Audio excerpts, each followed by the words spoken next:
Hi, everyone, and welcome to the second in our series of LinkedIn Live events targeting the analyst relations community and their interests in being effective and informed about how to work with Everest Group, as well as hopefully give you some tools to do your own work a little better.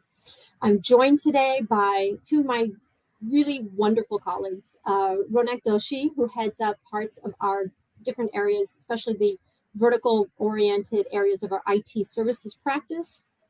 And we have Shirley Hung. Shirley leads many things related to our global business process services practice. And they have graciously agreed to help have a conversation today about a topic that I'm particularly passionate about. But let me take a step back and introduce myself. I'm Katrina Menzigian, and I lead our analyst relations engagement activities here at Everest Group. So my role is to make sure that Everest Group as an organization is working effectively and with value for those of you out in the analyst relations community so that you get value from your interactions and we get value from those same interactions. So that's my focus. So feel free to reach out to me for anything related to analyst relations. Having said that, wanted to just jump into our first topic. And today's discussion is going to be about how the methods and approaches that Everest Group brings to working with our research teams, how we form our teams, how we build our teams, has a direct impact to the value of the deliverables that we provide. And that might seem like an obvious thing, but in my experience from having worked in other firms, as well as with all my clients over the years, it does make a difference. And there's different approaches in the marketplace. And I think I do get questions about that. When I'm interacting with analyst relations people in the marketplace, I get questions about that. And so I thought, let's put a session together looking at that in particular. I'm just curious about one thing I forgot to ask, just to make sure you guys are all awake out there in the morning. Can you drop a quick note in the chat to let us know where you're from and where you're dialing in from and what mood you're in this morning or this afternoon? So if you can do that in the background, I'm going to begin the conversation with the project. So one of the things that I think is worthwhile mentioning in a clear way is that our project teams at Everest Group, they're staffed right from the beginning with different skill sets, different experience levels, and different market perspectives. So what that means is on any kind of custom project or any kind of published project, you've got people with all kinds of backgrounds coming to the table. It's not a solo endeavor sitting with one analyst who's figuring everything out on their own. So, why does this matter? Well, first of all, this means that when you have a vice president and a practice director and a senior analyst working on a study, they keep each other accountable as they develop the tool, as they do the analysis, as they think through the storyline, as they develop the data collection tools. And so that's that internal checks and balances. And as I was just referring to, it's a very collaborative, collegial exercise. We will work together to envision what's the purpose of this study. What's our hypothesis on the messages and the learning we're going to find from doing the study. We develop the potential storyline, the presentation deck, the data collection tools. All that is vetted through a group process. To make this work more effective, one of the things that we have as a criteria in our hiring process is to assess the technical and analytical background and skill levels of the folks that we hire. So some of our profiles include people with strong technical training in their background. Some of them come from different IT markets, so they understand the applications. Some of them come from enterprises and have worked on these kinds of global services engagements. So it's a mixture of skills with the through line being technology and analytics experience. And one thing you may have noticed about Everest Group compared to some of the other firms is that, we are really not about star culture. For us, all of our analysts have the potential to be stars, and we try to cultivate and nurture their skill sets. But you'll rarely see one study kind of really heavily associated with one analyst and building up a persona around that individual. We think all of our analysts are stars. And I've got two of those stars with me here on the line. So one of the things I wanted to ask is, to either Ronak or Shirley, how has this team-based approach that I've been talking about enhanced your work as a research leader as you produce your deliverables? What has it allowed you to do, or you think it enables you to do in the work that you're doing with clients? So either of you feel free to jump in and take a stab at that one. Sure. I can go first and share my thoughts on it, and I'll give you a real life example. So, Everest Group was, hired by the Confidential Computing Consortium to build a point of view on a new technology in an emerging area called confidential computing, which is about privacy preserving technology. And we brought in a team, right? Because it was not a star analyst, right? We brought in a team which was a security expert, IT infrastructure expert, cloud experts, and our industry specific SMEs together to form a team that was able to bring different domain expertise. They were able to challenge each other's thoughts and produce a brilliant deliverable that's being used by major companies like the AWS and Intel and AMD and Microsoft and others in basically evangelizing the market in terms of the market size, the growth, the use cases, and how the technology is used. And that's where I think the power of research teams becomes so important. Is it's not one single analyst's point of view. It's a team which is doing this checks and balances, challenging each other, and making the deliverable, ready for clients and more actionable and useful. So I think that's one reason why I believe this team culture is what is encouraged and is an amazing thing at Everest Group. Yeah, and for me, my background is in engineering, and so I love data. I've always loved data, and I think our approach really allows the data to be the focus. Our insights are driven by the information that we gather, the conversations that we undertake in the marketplace, but also the analysis that we can do on the back of collecting all of that information. And what results is there's this better consistency in the quality of the deliverables, and it's really not as influenced by individual level biases, and we're not really, shall I say, beholden to individual level egos as well, which sometimes we see in the analyst, star analyst type of model.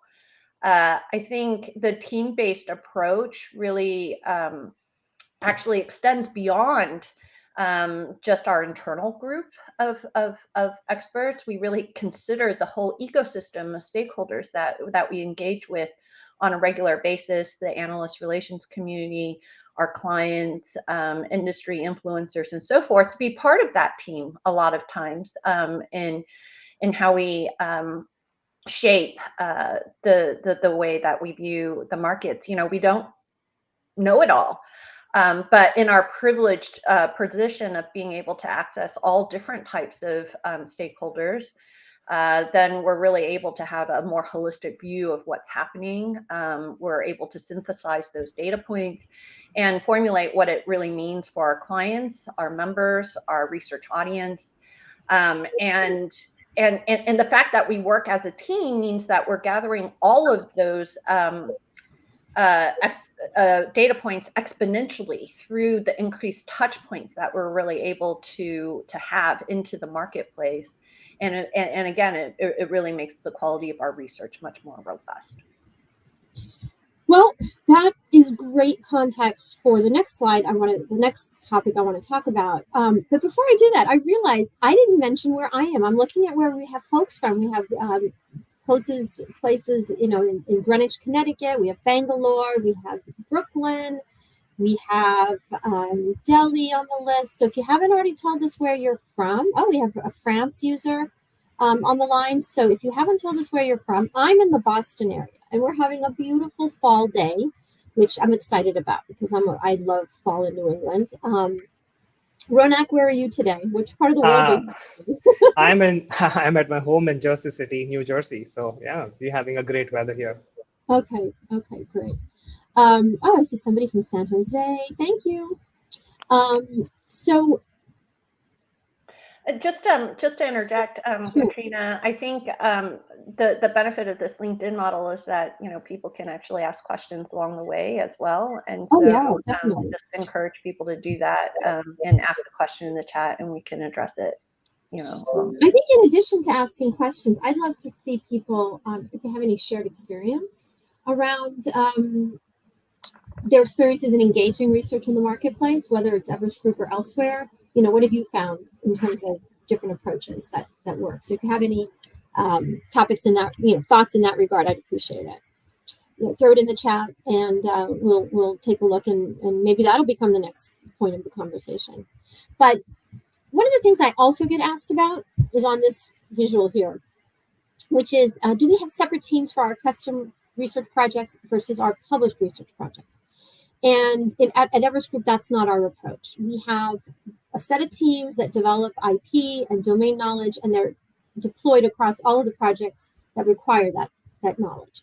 So you have this cross-fertilization of learnings and insights that might happen in a custom setting, drive thoughts and designs for a published study, and vice versa. So that domain knowledge exists across all the people who are covering that subject area. It is a more balanced level of knowledge and experience that gets that forms like a foundation, as opposed to being in the mind and in the thoughts of that individual analyst. So actually, if that analyst moves on to something else and is no longer part of that team, we haven't lost the domain knowledge at the firm around that topic. And of course, when you all work together in these different contexts and on these different types of projects for clients, the domain knowledge is transferred, right? It's in our minds as analysts. So as we learn about something we do with one client and one conversation, that automatically filters into what we're doing with something else. And so I was curious with either Ronak or Shirley, in their experience, how is this team approach, more specifically, how is this approach that I've been describing around custom and publish being done by the same teams? How has that allowed you to do some projects, or what have you learned from doing projects that way that you found were especially valuable? I guess I'll take that first. I think the way I view it is that published research, by definition, it needs to be applicable to a broad audience. And by comparison, custom projects really allow us to dive much deeper into a specific problem statement that we can then, leverage our existing IP and potentially do additional research to address that. Oftentimes, custom projects tend to be in emerging areas of interest where there's not a lot of existing published research that's available out in the marketplace. But other times, we're being challenged to take our understanding of pretty well-known areas, but provide specific advice and guidance for our clients' unique situations. But in both of these cases, we're really focusing on the actions that our clients can take from our research. And that really provides a richness into the next cycle of published research that we undertake. And because, there's a practical applicability that we're thinking about and that we're learning from. So it's truly a virtuous cycle in which our research and IP is constantly refreshed and added to by both our published and custom projects. And we're doing that for the benefit of our published audience and our, custom project clients. Yeah, and I can, Charlie, I think this is really good, and I can take some examples of that and I think bring it to life also. So we work with, one of our clients. They are a large custodian who really wanted to understand how should they start thinking of sourcing, given the implications of what we've seen in terms of the macroeconomic issues, the geopolitical issues, and other things. We have analysts who are analyzing this as a topic as part of their published studies and research, and they are tracking these events daily on an ongoing basis. And then we have analysts who are tracking each of these services areas, right, from transversal analytics processes to IT infrastructure to application development, maintenance, and so on and so forth. We were able to do this, custom study for a client for their context and built an entire sourcing playbook, which suppliers to work with, what work to allocate to whom, and how should they allocate all of this work across globally through their delivery centers. And we were able to drive efficiencies, risk reduction, cost for them. And now the learning that we brought in from our other research to this project and the learning we got on the project is now getting translated into the work that we are doing for a lot of our other clients. And I think that is where this model becomes so powerful, is we are able to extract insights which are in a one-to-many model, which is these are prominent issues for the industries. We are able to publish this in our research, and then we can contextualize in the client situations when we are doing the projects. And having the same team do it is enriching the learning journey for that individual as an analyst. And they're basically coming together as teams, as we discussed in the previous cycle. That's allowing them to kind of be challenge each other, behave in a manner which is creating more value for a client. So I think it's a very synergistic model which is creating significant value for our clients, and they love it, right? They basically are able to see a published study and then ask an inquiry to an analyst saying, oh, this is interesting, but how would you see this applying in our context? And that's the value that we are able to create, is solving their critical issues at the moment of need. Great. Actually, this is a great segue into our next slide. But before we launch into that, I wanted to ask if we could post the link in the chat to our analyst relations newsletter. We do put out a newsletter once a quarter for analyst relations folks. And it covers sort of topics that are current in our research stream, that are current in the market and what's happening in the world. And we always have a special focus area of concentration. So this past quarter was our engineering services practice. Before that, we did one on sustainability. And before that, it was March and the Ukraine war had started. So we did a whole focus on locations and how that impacts service delivery throughout not only Europe, but what happens with other geographies. So if you're interested in being on that list, we have a link and you can subscribe to the Analyst Relations newsletter. So if we can just put up the next slide. This one, I think, is something that people don't appreciate when you don't work at an analyst firm. So why talk about organizational structure? It sounds kind of boring and it sounds sort of mundane, but I know from my own experience that if the way the organization is structured, from a reporting hierarchy to a financial reporting structure to how analysts are incented, that can actually impact the research firm's ability to listen to the client's problem and then pool their resources across the company. And in some cases, there are barriers that make it difficult for teams to collaborate when they're in different parts of the firm or they have different focus areas. What I've enjoyed about, and my background is as an analyst for many years, is at Everest Group, is the fact that I didn't have to think about that. So I was able to listen to the problem that the client was trying to solve and then go to whatever colleagues I had across the firm to put the pieces together to answer that problem. So it was more of a client-centric organizational structure. So, why does this matter? Colleagues within our firm are able to engage from a problem-solving mental framework to focus in on what the client is trying to accomplish. So there's no financial or reporting barriers that would get in the way of doing that. And the research teams themselves, they're empowered to sort of, from a research standpoint, from an intellectual pursuit standpoint, they're empowered to explore where curiosity and where the market takes them at the intersections of practice areas. So where an IT development impacts business process services, impacts what happens with staffing, for example. Those are different practice areas at Everest Group, but we can look across those to put one study together to answer that kind of a complex question. And so analysts are able to focus on what's going on in the market and their curiosity to problem solve and to look at new topics without having to worry about, is this not where I should be spending my time because my incentive system doesn't encourage that. So with that background in mind, I wanted to throw a question out to Ronak and Shirley of, let's take the example of a custom project.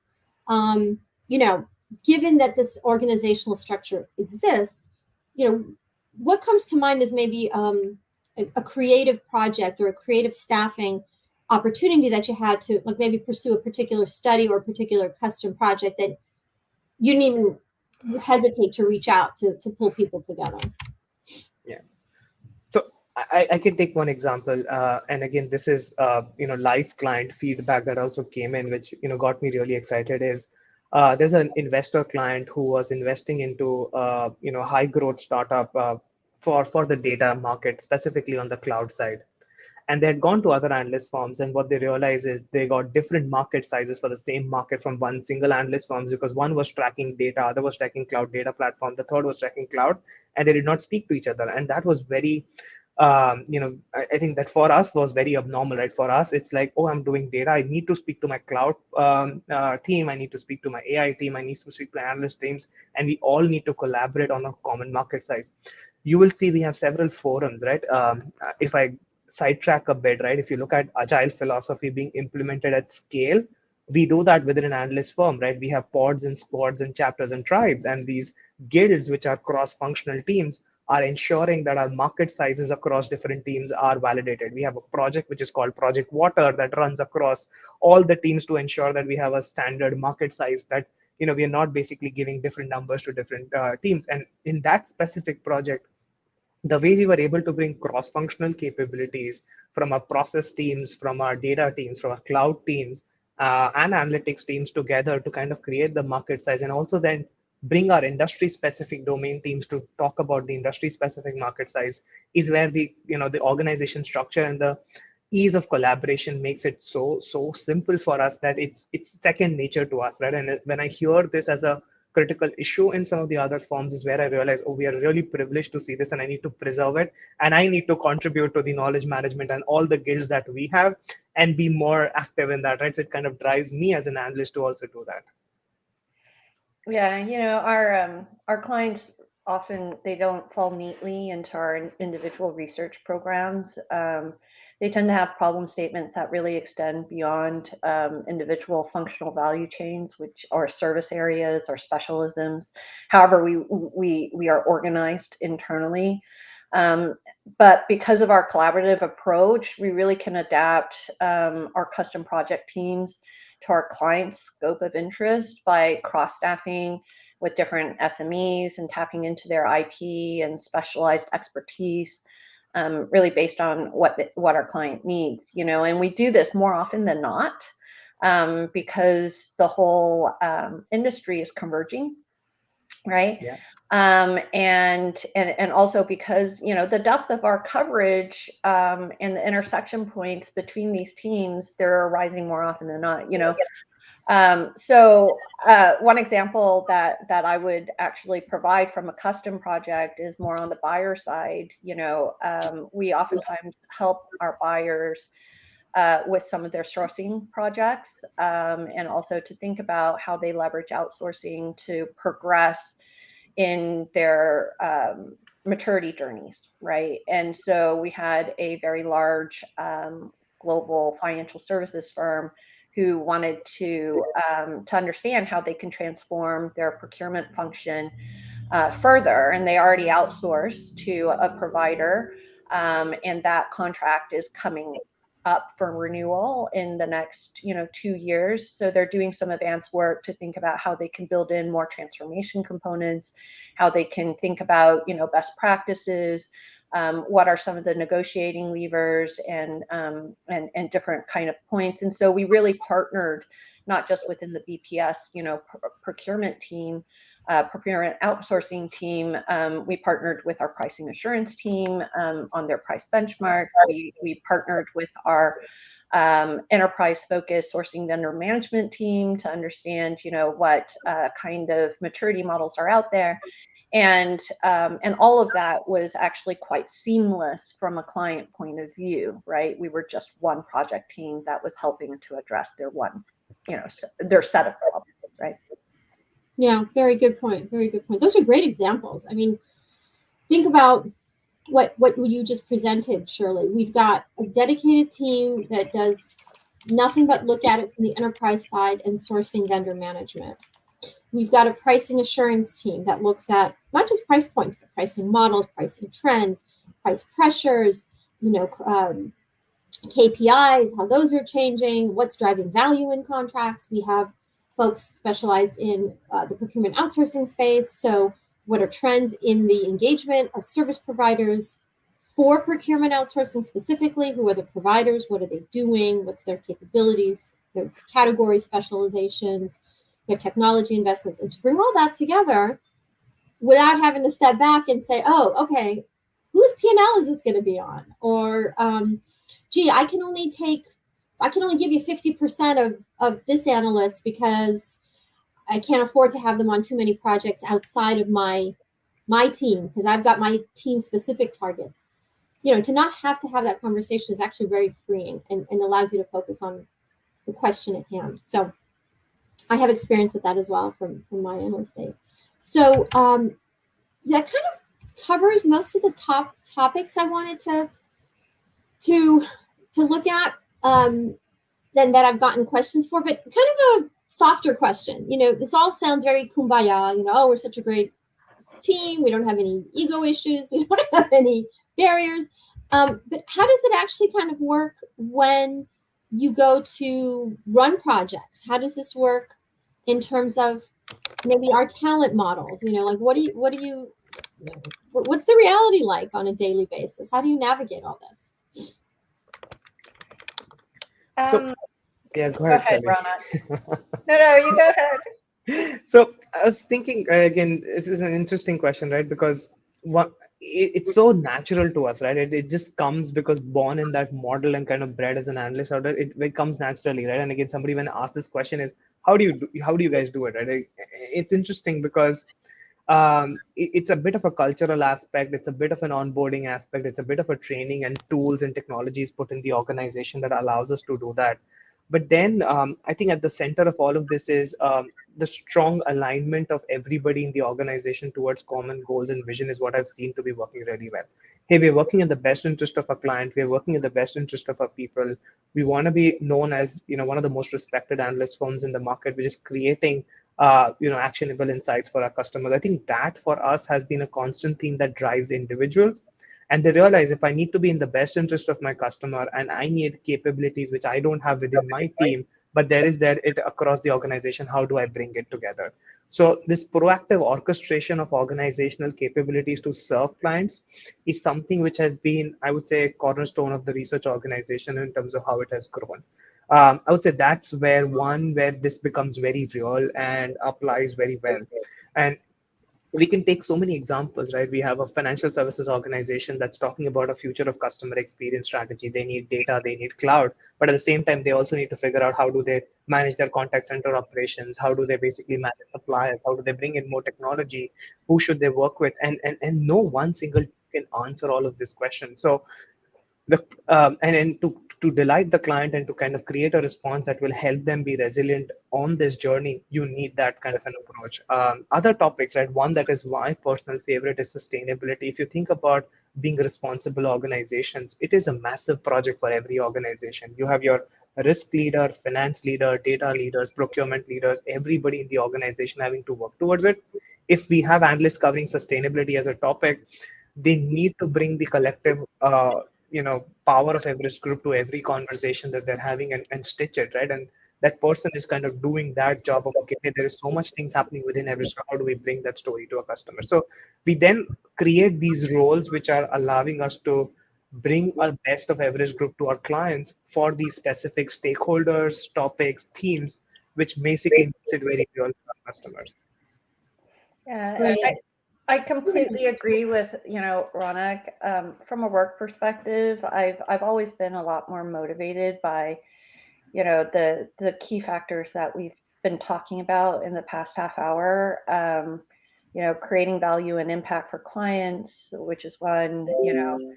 doing that, solving their problems, because I love the analysis and assessment and problem solving piece of it, through working with a team of people that I respect and I can learn from.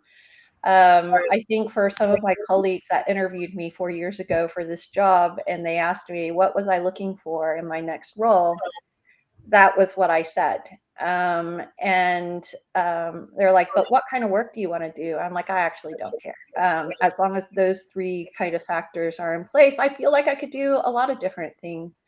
And unfortunately, these aren't fields that are easily populated in a job search, right? You can't say, I'm looking for these three things. How do I what kind of roles and jobs are out there that kind of fit that. And so I feel incredibly lucky that I found all of that here at Everest Group. And that's why I've been here for over 4 years. And a lot of my colleagues have been here for a lot longer, than that.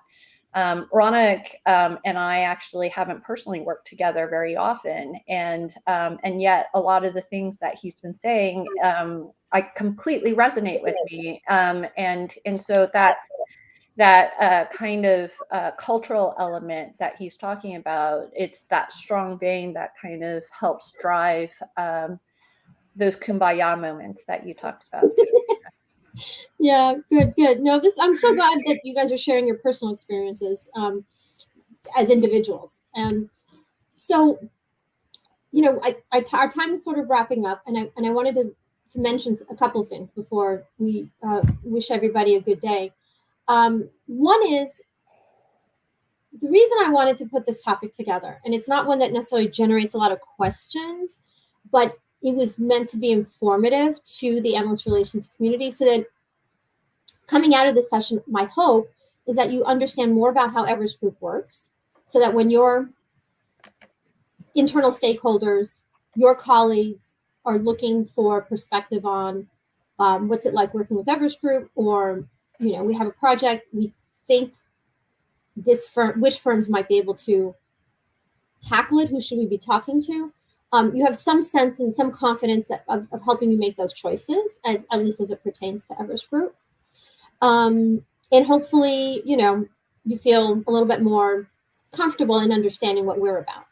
I encourage you to please link to myself on LinkedIn, to Ronak, or to Shirley. We're all three of us are fairly active on LinkedIn, and many of the topics that we cover, or many of these kind of issues that we've been talking about, you'll see us mentioning and talking about as we go through, our daily lives as analysts. So I don't know if Shirley or Ronak have any last words, but I wanted to just sort of start saying our goodbyes. Just one last point that I did want to mention, because this comes up actually quite a bit when some of our clients are thinking about who to engage with within the research community. We do actually keep our research intentions quite separate from our commercial intentions, and that is that is also a very strong cultural pillar within our approach. We absolutely are not a pay-for-play organization. To participate in our research, to engage with our analysts, there is no requirement for you to be a paying client. If you strike our interest in trying to understand you, we will spend time to understand you, because that actually feeds into our IP and our market insights. And we actually do have a very distinct, commercial organization that only looks at revenue, and our analyst team is looking at research, and I think that is something that is worth highlighting as well. Yeah, thank you, Shirley. I appreciate that. It's part of who we are, and sometimes we forget that's internally we forget that that's how we work. But it's good to let people know as well. So thank you, everybody, for joining us. I wish you a good day. If you celebrate Diwali, I know that's a big week for you next week. So best wishes for the holiday season, and enjoy the rest of your day. Thank you. Thank you, Ronak. Thank you, Shirley, for spending the time with us. And thank you to our guests for spending the time with us. Thank you. Thank you.